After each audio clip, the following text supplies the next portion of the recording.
ઝાલા અત્યારે ભૂગર્ભમાં ઉતરી ગયો છે ને રોકાણકારોના જીવ પડી કે બંધાયા છે, કારણ કે કેટલાકે તો મરણ મૂડી એમાં મૂકી દીધી હતી, આખી જિંદગીની કમાણી મૂકી દીધી હતી, 3 ગણા પૈસા મળશે એ લાલચની અંદર, અને હવે જ્યારે એના એજન્ટો ભૂગર્ભમાં ઉતરી ગયા છે ત્યારે શું થશે એ સવાલ લોકોને સતાવી રહ્યો છે। જોઈએ કે હવે શું કાર્યવાહી કરવામાં આવી રહી છે। સીઆઈડી ક્રાઇમે કમર તો કસી છે, હવે ક્યાંથી અને કેવી રીતે પકડી લાવે છે એ સવાલ સૌથી મોટો છે, કારણ કે પોલીસ એ સીઆઈડી ક્રાઇમ હોય, પછી ક્રાઇમ બ્રાન્ચ હોય કે કોઈ લોકલ પોલીસ હોય, એની મંશા પર હંમેશાથી સવાલ ઉઠતા આવ્યા છે। ખ્યાતિમાં પણ આપણે જોયું, ખ્યાતિકાંડમાં કે વસ્ત્રાપુર પોલીસ તપાસ કરી રહી હતી ત્યારે એક પણ આરોપી ઝડપાયા નહોતા। ક્રાઇમ બ્રાન્ચે તપાસ શરૂ કરી અને ચિરાગ રાજપૂત, સીઈઓ ચિરાગ રાજપૂત અને એની આખી ટોળકીને ઝડપી લેવામાં આવી। એ લોકો કે જે એજન્ટો તરીકે કામ કરતા, લોકોના જીવનો સોદો કરતા હતા, અલગ અલગ જગ્યાએથી પકડી લાવતા લોકોને, અથવા અલગ અલગ જગ્યાએ સરપંચોને ફોડી લેતા, સરપંચોને લાંચ આપતા અને કેમ્પ કરતા, અને એમાંથી લોકોને હાઈજેક કરી હોસ્પિટલ લઈ જતા, એમના હૃદય ચીરી નાખતા અને એ પૈસાથી વૈભવી જિંદગી જીવતા। 7 લાખ રૂપિયાનો આ પગારદાર,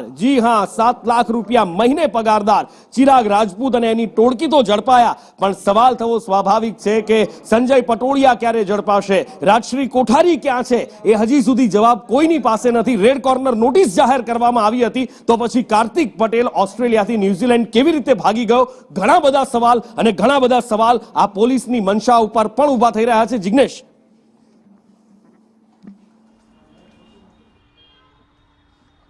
નુપુર, જે પ્રમાણે આખો સિનેરિયો જોવામાં આવે તો સિનારિયાની શરૂઆતમાં જ તમામ આરોપીઓને ગુનો નોંધાય તેના 3 કલાક પહેલા ગુનો નોંધાવવાની જાણ થઈ ગઈ હતી અને તમામે પોતાના લોકેશન અને મોબાઈલ સ્વિચ ઓફ કરી નાસી છૂટ્યા હતા।